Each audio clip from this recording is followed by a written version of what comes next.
98 personas del BJMP, incluido el warden del Zamboanga City Jail, ella pone bajo na un drug test este día, junto con el Crime Laboratory, llaman drug test con mga personajes como una manera para darle soporte a la campaña del presidente Rodrigo Duterte contra na uso de droga prohibido.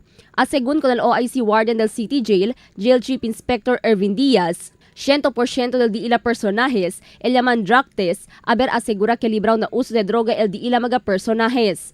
Según con Diaz, el momento chinekian man positibo na drug test, el man endorso sila con este resulta para na regional office. Esperanzaw según enfrenta caso, aquellos quien sale positibo na drug test. No hay man según report a recibi el warden acerca el involvement del sumaga personal sa droga prohibido, pero ventaja según este drug test, haber asegura que limpio el clase de lifestyle chain el BJMP personnel. We will endorse it to our legal office in regional office in Bacalian City, the BJMP regional office. So we will file administrative and criminal to the personnel who are involved or positive in drugs.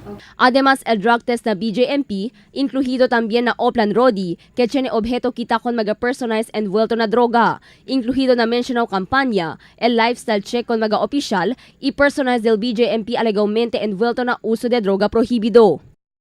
At the moment, through the initiative of our beloved regional director, and also with our chief BJMP, Jail Director Serafin P. Baleto Jr., he initiated the Oplan Rodi, which is R is the Rodi stands for R is the removal and punishment of scalawags and personnel officers involved in illegal drugs, the conduct of continuous drug testing, lifestyle check, and filing criminal charges.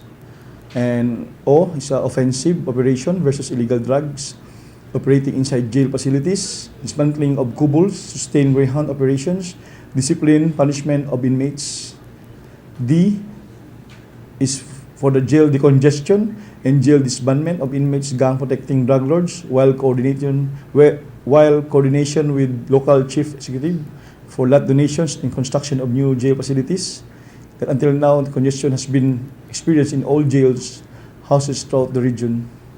And Y is yes for discipline and control of inmates through effective classification of inmates, segregation of inmates with drug cases, and close monitoring of detained drug lords. El espera según el City Jail con el resulta del drug test desde na Crime Laboratory. Crystal Almonia, Dateline Zamboanga.